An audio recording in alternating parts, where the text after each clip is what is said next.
Varizes. Elas podem causar dor, tem gente que sente ardência, tem gente que fica com a perna inchada, tem até cãibra, né? Varizes é realmente um problema que incomoda muito, é um problema que, segundo a Organização Mundial da Saúde, atinge mais de 70% da população com mais de 70 anos e acomete principalmente as mulheres. E para falar mais desse assunto, a gente escolheu um angiologista excelente, angiologista e cirurgião vascular, médico do Hospital Santa Virgínia e do Hospital São Luís, Dr. Ricardo Tebaldi, que já está aqui. Obrigada por ter vindo, Dr. Ricardo, é um prazer recebê-lo. Obrigado, o prazer é todo meu. Vamos sentar então para conversar sobre varizes. E se você tem a sua dúvida, participe no 0 Operadora 11 2202 8432 ou no nosso site também, redivida.com.br/vida melhor. Finalzinho da página tá lá, participe ao vivo e aí fica fácil você participar, tá bom? Então vamos primeiro entender o que são as varizes. Claro, vamos sim. Então, as varizes são dilatações que acontecem nos vasos venosos. Vamos dividir a circulação para todo mundo entender em veias, são os vasos venosos, as artérias e os linfáticos. Então, varizes são dilatações que acontecem nos vasos venosos e esses vasos, eles possuem válvulas dentro deles para evitar que haja um refluxo, que o sangue volte pelo caminho que ele não deve, que ele tenha um refluxo. Então, a dilatação do vaso faz com que as válvulas percam essa força que tem e há um refluxo de sangue, ocasionando as varizes. Dilatações dos vasos venosos. Existe alguma causa mais frequente para as varizes? Existe. Então, assim, para a gente entender, varizes é hereditário, causa genética. Então, muita gente me pergunta, doutor, puxa vida, o que causa varizes? Causa varizes, tendência hereditária. Então, a partir do momento que você existe essa tendência em você, você pode desenvolver ou não varizes, dependendo da genética. O que existe muito são fatores de risco. Então, obesidade, vida sedentária, gravidez, cigarro, são fatores de risco que vão se somando à sua tendência hereditária. Mas a grande causadora da variz, a tendência hereditária. Agora imagina você que de repente tem lá a sua mãe com problemas sérios de varizes e que tem uma vida melhor que a sua em termos de qualidade, não fuma, não bebe, talvez não esteja obesa, aí você vem com já a tendência da sua mãe e faz uma vida toda bagunçada, tá acima do peso, não faz exercício físico, fuma, bebe, aí a coisa complica, né? Então a gente tem que ficar atento a isso também, porque se traz essa tendência, a gente tem que cuidar, o cuidado tem que ser redobrado, não é? Cuidado redobrado. Varizes incomoda muito? Incomoda. Você tem desde um incômodo estético, né, que muita gente procura no consultório pelo incômodo estético, que é legal também, faz parte do consultório do cirurgião vascular e angiologista, até um incômodo muito grande, de um nível muito alto de variz. A variz é classificada em várias etiologias. A gente classifica ela etiologicamente numa classificação que vai de 0, que é o paciente que não tem, até grau 6. Então, incomoda muito se o paciente tiver um grau elevado. Ele vai aumentando a classificação e a gravidade da variz e ele vai se incomodando muito. Pode chegar até um quadro extremo de uma úlcera varicosa, de uma ferida em perna, que vai incomodar bastante, tanto com dor, infecções, quanto a vida social do paciente. Puxa vida, eu falei ainda há pouco, né, das dores, dos inchaços, das ardências. Existe uma progressão desses sintomas? Existe uma progressão desses sintomas. Normalmente, como a gente está falando de circulação, nós estamos falando do sangue que é líquido. Então, o líquido, ele não vai promover para você uma dor extrema nos graus de varizes menos avançados. O que você vai ter muito é peso e cansaço. Então, o principal sintoma de um acúmulo de sangue, de um acúmulo de varizes, é o peso e o cansaço. A partir disso, você começa a desenvolver mais alterações. Você pesa, você incha, você dói, você tem cãibra, você vai ter algumas outras complicações que você pode chegar até um quadro. O sangue, se ele ficar parado, ele entra no que a gente chama de estase venosa, que pode levar a um estado de coagulação aumentado e uma trombose. Então, todos os estágios vão se somando e os sintomas vão se multiplicando. Mas o principal sintoma é o peso e o cansaço. A pessoa vai, quando se diz peso, ela sente a sensação de perna cansada, pesada, ou aumenta peso na balança? Não, a sensação de perna cansada. Sensação que está carregando um chumbo. Exatamente. Aquela dificuldade para andar, Isso. a perna está É a mesma sensação do acúmulo de água para a mulher que retém líquido ou para o homem que retém líquido que tem insuficiência linfática. A gente tem muita água no nosso corpo, nosso corpo é composto de água, nós temos mais água do que sangue. Então, a pessoa no verão, muito calor, dilatação, faz com que haja retenção de líquido. Então, tem muita gente que também tem peso e cansaço na perna com pouca variz. Isso faz parte do consultório. A gente vai diferenciar os territórios e explicar para o paciente o melhor tratamento. Mas é mais ou menos a mesma sensação, é a perna cansada. Perfeito. Bom, eu imagino que você saiba exatamente como é uma perna que tem varizes e uma perna que não tem varizes, mas a gente tem uma imagem para mostrar também. Se você tem alguma dúvida, é interessante a gente olhar as veias varicosas e as veias saudáveis, né? E qual é o resultado na estética da mulher, principalmente. Isso, dá para ver na imagem, né? Você tem duas pernas comparando, uma região posterior da perna, atrás a região poplítea posterior das pernas, uma com a minha esquerda, né, com varizes, que são dilatações totalmente visíveis, né, a olho nu, e uma outra perna saudável. Ao lado das imagens, você vê a imagem que eu falei para você da válvula. Na perna doente com varizes, a válvula ela não se encontra, ela fica insuficiente e o sangue inverte o seu fluxo. O sangue venoso, ele tem um fluxo que vai do pé em direção à virilha. O sangue arterial tem um fluxo que vai de cima para baixo, a favor da força da gravidade. Então, a veia depende muito dessa válvula, porque além do sangue ter que subir de baixo para cima contra a força da gravidade, ele precisa que essa válvula se feche a cada movimento respiratório para que uma nova onda venha e leve aquela coluna de líquido para cima. Então, uma válvula doente faz com que o sangue inverta esse fluxo, ele tem refluxo.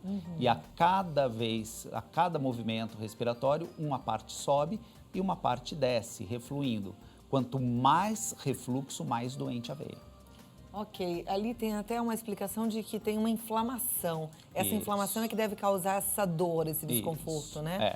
E às vezes essa sensação de ardência. Existe um local com maior incidência de varizes? Os membros inferiores. Então, assim, você pode ter, nós temos veias, artérias, linfáticos no corpo todo, mas existem mais características de dilatações venosas. Dentre essas dilatações venosas, as varizes acometem mais os membros inferiores. Em qualquer lugar, coxa, perna, região posterior de joelho, pés.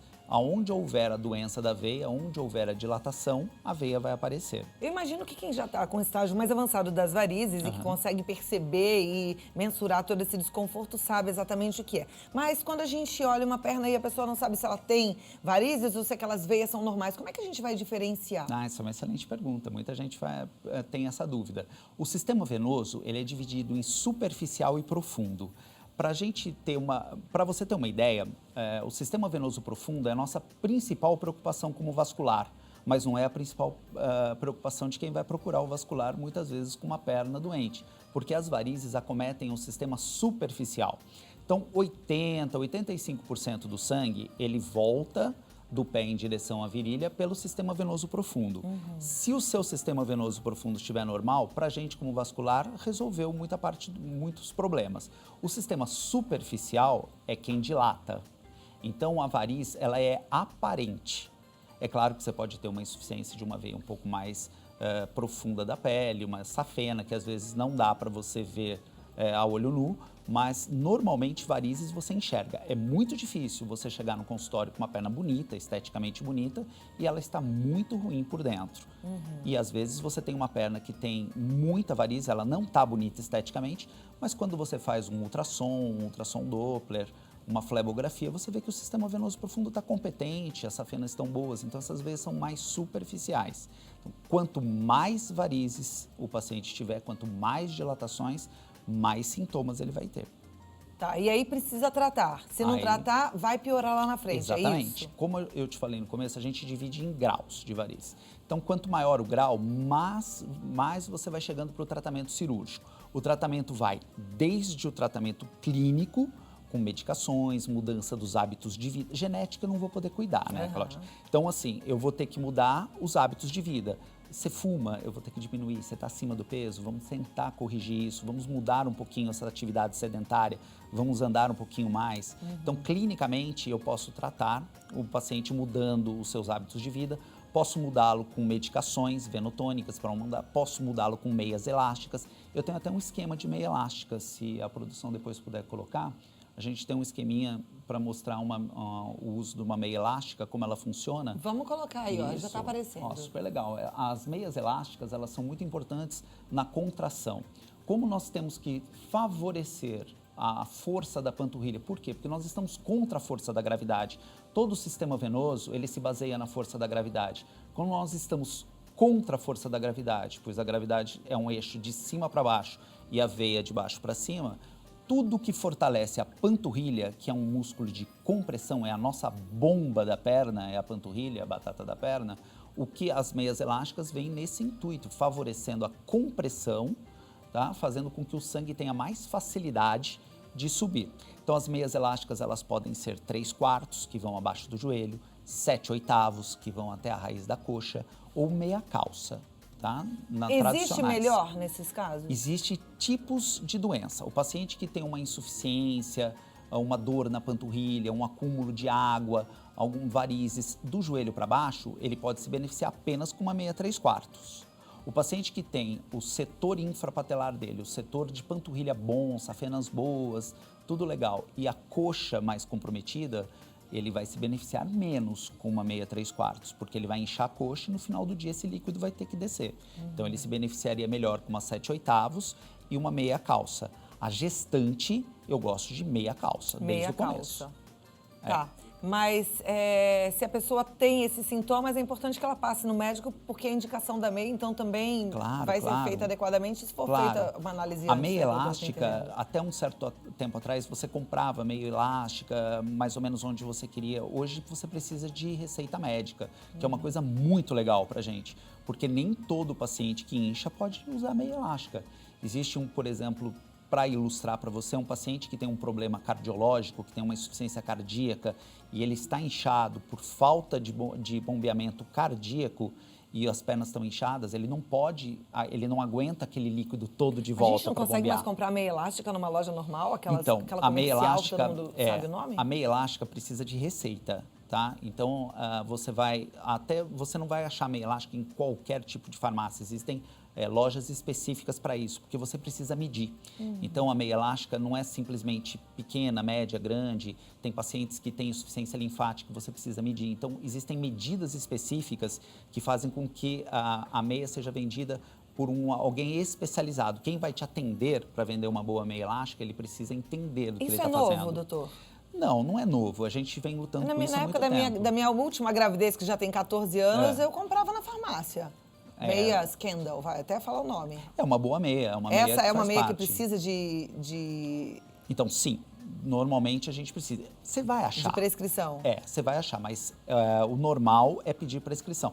Tem várias farmácias que às vezes o paciente me liga e fala, doutor, eu não consegui comprar, precisa de receita, e é o correto. Eu acho bom a gente saber que precisa da meia indicada pelo médico, que senão a gente pode fazer besteira, como o médico acabou de falar aqui pra gente.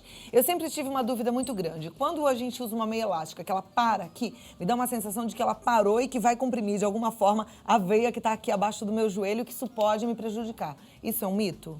Esse é um mito, dependendo da insuficiência. Como a gente tem que fazer com que esse sangue suba, quanto mais compressão você fizer, adequada, claro, dentro de um nível adequado. A gente mede a compressão em milímetros de mercúrio, igual à pressão arterial. Então, se você comprimir, você faz com que o líquido volte com mais facilidade. Então, mito, a compressão é importante nos casos de varizes, em alguns casos específicos, claro, mas é mito, ela vale a pena, uma compressão boa. Perfeito. Tratamentos para varizes, eles são diferentes, a gente até fez uma matéria mostrando como é que funcionam alguns tratamentos, né? Mas existem novidades? Existe muita coisa hoje. Como a gente vai falar sobre o tratamento cirúrgico, alguma coisa mais definitiva, porque a varize está lá. Ela pode te incomodar, ela pode não incomodar, ela pode ter uma indicação cirúrgica que pode ser adiada, mas muitas vezes o paciente está incomodado, ele não sente dor, ele não sente cansaço, ele tem um grau de variz baixo, mas a estética dele está incomodada. Existe muita coisa que a gente pode fazer. Então a gente vai falar sobre essas novidades já no próximo bloco. Eu continuo aqui com o Dr. Ricardo Tebaldi. A gente está falando sobre varizes, né? Como eu já te adiantei ali. E eu sei que você quer descobrir quais são os tratamentos mais modernos. Tem coisa eficiente nova aí, não é? Tem muita coisa que a gente pode fazer. Partindo das varizes menos complicadas, que são aqueles vasinhos que as mulheres tanto não gostam, né? A gente vascular gosta, as mulheres não. São as telangiectasias, ou aquelas aranhinhas vasculares. Então, nós temos desde os tratamentos com as aplicações de substâncias como a glicose, glicerinas e até as espumas, que é o polidocanol, para uns vasinhos um pouquinho maiores. Então, nos deixam com um recurso muito grande para melhorar a estética desses vasinhos. Deixa eu te fazer uma pergunta. Quando eu vejo que alguém, eu sequei vasinhos, e aí no ano seguinte, sequei vasinhos de novo, eu fico pensando, então volta. Secar os vasinhos significa o quê? É só um tratamento estético temporário? Não, a escleroterapia, que é o secar os vasinhos, ele é um tratamento definitivo, porém a sua tendência a ter vasinhos continua. Então você vai ter vasinhos em outros lugares, novos vasinhos. Que muitas vezes você tem os vasinhos acompanham muito as áreas de deposição de gordura. Então, por exemplo, coxa, parte interna do joelho, tornozelo, são áreas muito comuns de você ter vasinhos, são as áreas mais frequentes. Então, apesar de eu limpar a sua perna, eu sempre recomendo para o paciente uma visita anual, porque se você tiver um micro vasinho que formou novamente, você tiver numa condição muito pequenininha, uma sessão de escleroterapia que você faça resolve todo o problema. Esses vasinhos causam desconforto? Eles também doem? Não. Não, eles são só totalmente estético. assintomáticos. Tá. Esse tipo de vasinho que a gente seca em consultório, eles não dão sintomas, ele é puramente estético. A gente fez uma matéria para olhar de perto os procedimentos, para ver como funciona, para desmistificar algumas coisas. Eu vou chamar a matéria e depois a gente complementa aqui no estúdio, ok? Com todo prazer. Pode rodar.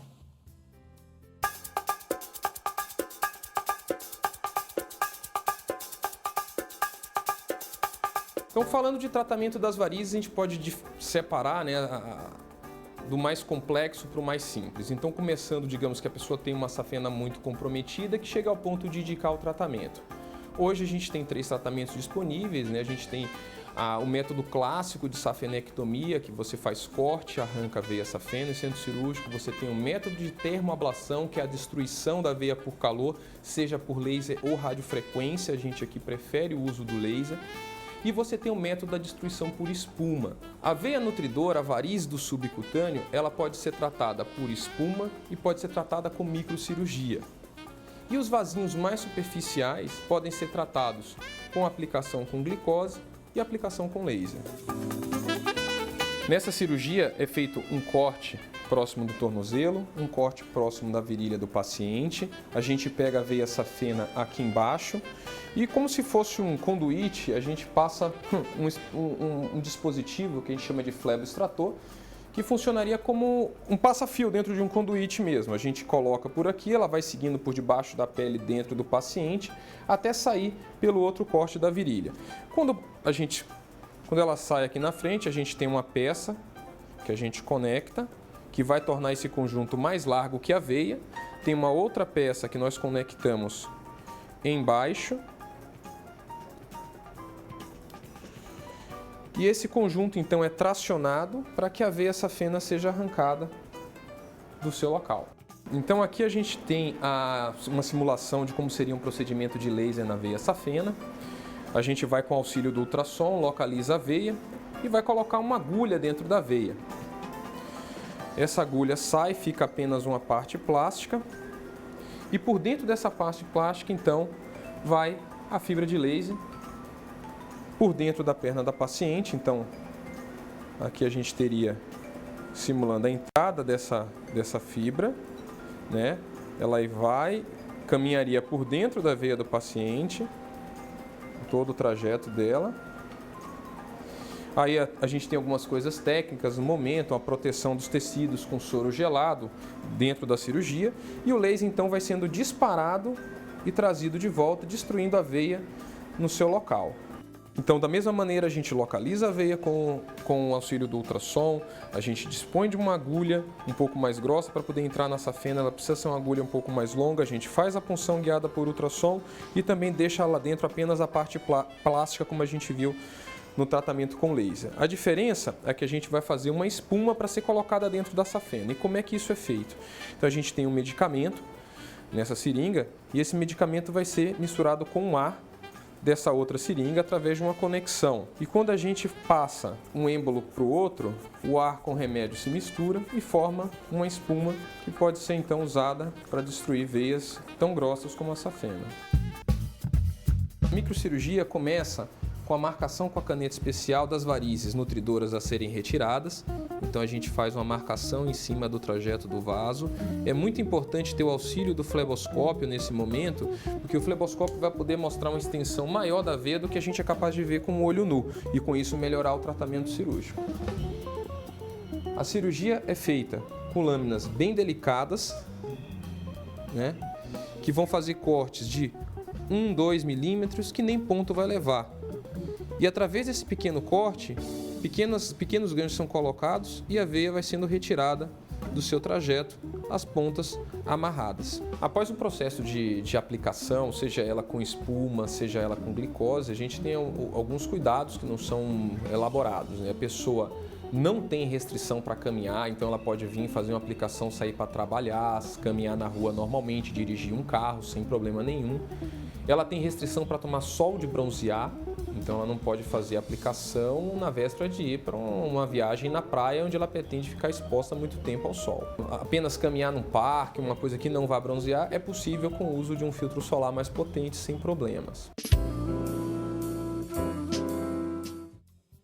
Muito bom, né? A gente vai aprendendo. Eu fico um pouco aflita a hora que chega aquela agulhinha ali perto. Esse tratamento é dolorido? Não, as agulhas são muito pequenas. Bom, antes de mais nada, queria mandar um abraço ao Marcelo, que fez o vídeo, é um grande amigo.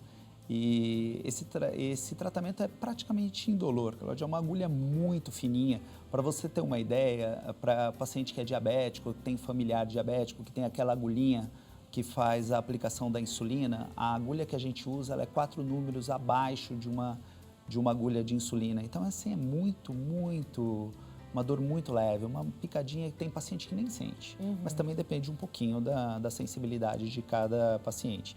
Tanto na injeção da glicose, que é o que mais a gente vê, quanto da espuma, que é o polidocanol, o tratamento é praticamente indolor. A injeção é feita muito lentamente, que é o grande segredo de você secar um vasinho numa área de extensão pequena. Não adianta você pegar um vasinho, começar a injetar, ele vai caminhando, aquele líquido que você pode trazer alguns probleminhas. Então faz sempre várias punções em áreas determinadas, mas de uma maneira geral o tratamento é bem tolerado, bem legal.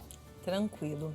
Bom, a partir de quantos anos uma mulher, já que a incidência é maior nas mulheres, mas acho que para os homens também isso é importante, devem procurar um angiologista?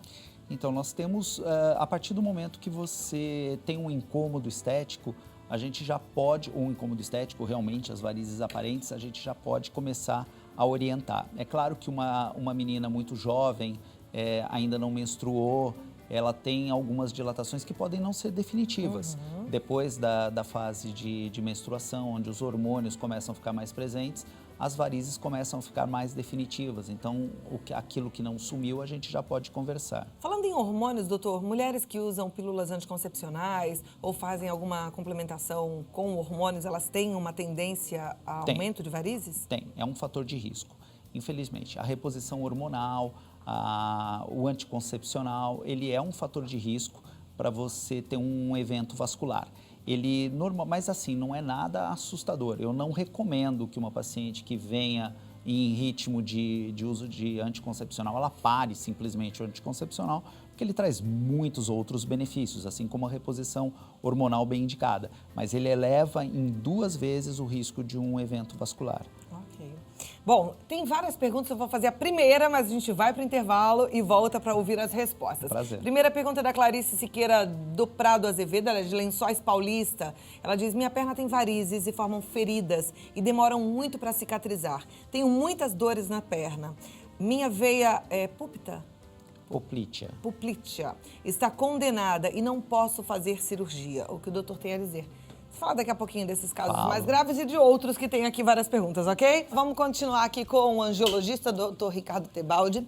A gente estava falando já das perguntas. Eu vou até fazer a pergunta novamente. Eu deixei uma pergunta para o doutor Ricardo no bloco anterior, ele ainda não respondeu, mas vai responder agora. E se você tem alguma dúvida, pode participar também através do nosso telefone, que é o 22028432, ou do nosso e-mail.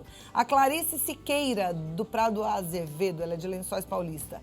Ela pergunta o seguinte: minha perna tem varizes e formam feridas que demoram para cicatrizar. Tenho muitas dores nas pernas. Minha veia... Como é que é o nome? Poplítea. Poplítea está condenada e não posso fazer cirurgia. O que o doutor tem a dizer? Clarice, o seu caso já é um caso daqueles, na classificação que a gente falou, nos altos, dos mais altos, né? Você é uma classificação 5, 6, que é o paciente que já teve complicações com úlcera varicosa, com aparecimento de feridas. A veia poplítea é uma veia profunda. Eu tenho até um esquema, se você quiser, depois do sistema circulatório, onde Vamos eu posso colocar mostrar. o esquema do sistema circulatório para a gente entender que veia que é essa. Claro. Eu vou pedir para o pessoal já colocar ali. Isso, só para ilustrar. E nós temos no sistema circulatório, nós temos uma divisão entre superficial e profundo. Lembra que a gente falou que as varizes fazem parte do sistema superficial e você já tem uma lesão do sistema venoso profundo, que é a veia poplítea, que é uma veia do joelho, tá? Vamos colocar o esquema sozinho, só para o pessoal em casa poder entender onde é que está essa veia. Isso, na altura do joelho, tá? Tá. Então nós temos abaixo do joelho as veias tibiais, que são as veias infrapatelares. Na altura do joelho você tem tibiais fibulares, claro. Você tem a veia poplítea, que é uma veia do joelho, que vai até o terço distal da coxa. Depois as veias femorais, ilíacas e desemboca na veia cava na altura do abdômen. Então ela tem uma lesão na poplítea, que é uma lesão sequelar, normalmente sequelar, depois de uma trombose, e fez com que essa veia é inacessível, realmente não dá pra gente operar. Você vai ter que melhorar muitos fatores de risco, usar meia elástica, diminuir peso, uma vida melhor, e o cuidado das feridas. As feridas são muito difíceis de cicatrizar, porque a insuficiência venosa é muito grande, porque a lesão já é do sistema venoso profundo, que leva mais de 80% do sangue. Então é controle da infecção, curativos e assim por diante. Ok. A Fernanda, ela diz: boa tarde, Cláudia, me chamo Fernanda, tenho 35 anos e moro em Atibaia. Boa tarde, Fernanda. Sou gestante de 30 semanas, é minha primeira gestação. Já tenho alguns vasinhos e agora apareceram mais alguns na coxa. Depois do parto, quando posso fazer as aplicações para a secagem? Fernanda, uma boa pergunta. Primeiro, não se desespere, a gestação é um quadro totalmente à parte. Esses vasinhos que surgiram para você na gestação, eles podem desaparecer depois que os hormônios da gestação tiverem saído da sua circulação. Então, o meu conselho para você é que você faça as aplicações após, pelo menos, a sua primeira menstruação. Cuida do seu nenê, curte, legal. Depois que você voltar a menstruar, você vai ver se os vasinhos foram definitivos ou não. Que normalmente demora para voltar a menstruar, né? Quem está amamentando, então, fica aí com um tempinho. Pode demorar, normalmente, isso, entre 2 a 6 meses, mas normalmente... Que é ótimo. Que é bom, mas normalmente depois de 2 meses. Ok. Rodrigo Santos Gonçalves, ele é de Gonçalves, Minas Gerais. Ele pergunta o seguinte: quem já teve trombose pode operar varizes? Pode, depende da sequela que você ficou e da indicação cirúrgica, mas só para responder, pode sim. Você tendo uma recuperação, a trombose pode dar uma recuperação total, inclusive, do vaso, o que não vai impedir que você mexa com o sistema superficial. A trombose faz parte do sistema venoso profundo. Ok. Doutor, o senhor trouxe aqui um equipamento, né? O que é ele? Trouxe sim, mais para você ver. Esse daqui é um fluxômetro Doppler. Quando teve o vídeo, vocês viram um ultrassom Doppler que nos auxilia muito no diagnóstico das varizes, do fluxo venoso.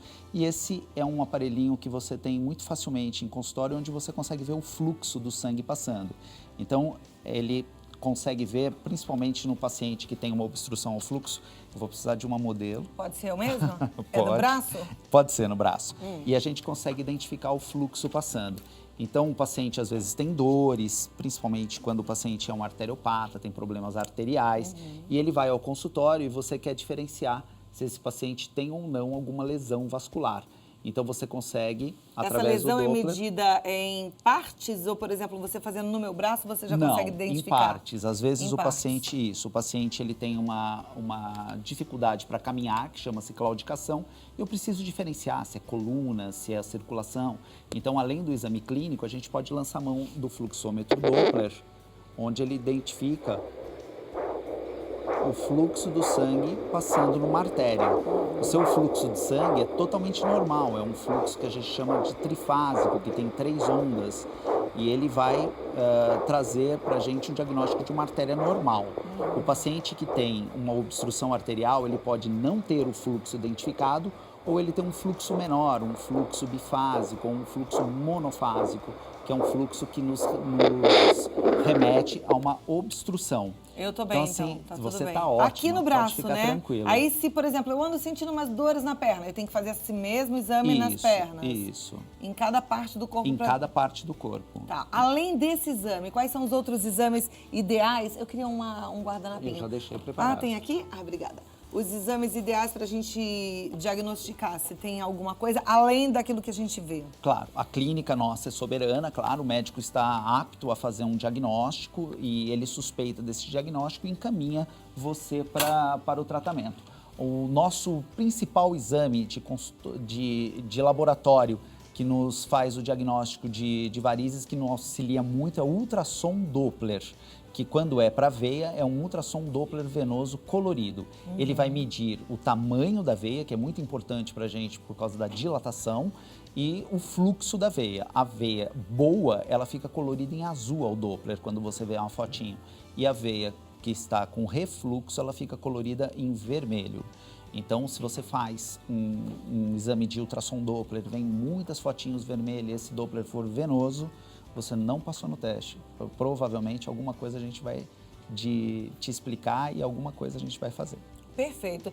Bom a gente entender, né, um pouco todo esse processo para cuidar melhor do nosso corpo. E não esqueça, o nosso corpo é integrado. Às vezes você fala, mas é só um probleminha de varizes. Não, é um problema que está envolvendo o seu corpo como um todo e você precisa levar o seu corpo a sério, tá? Procure um angiologista. A gente acabou de ouvir aqui que é interessante que as mulheres na fase adulta passem pelo menos uma vez por ano no angiologista para fazer um controle das varizes, principalmente se você tem uma tendência hereditária, né? Sua mãe tem, sua avó tem varizes, então é bom você cuidar também. Dr. Ricardo Tebaldi, angiologista e cirurgião vascular, está no site www.cmanaliafranco.com.br, cmanaliafranco.com.br e o e-mail riquetebaldi@hotmail.com. Você pode também enviar o seu e-mail e tirar a sua dúvida, mandar a sua consideração. Muito obrigada, doutor. Muito bom te receber. Foi um prazer.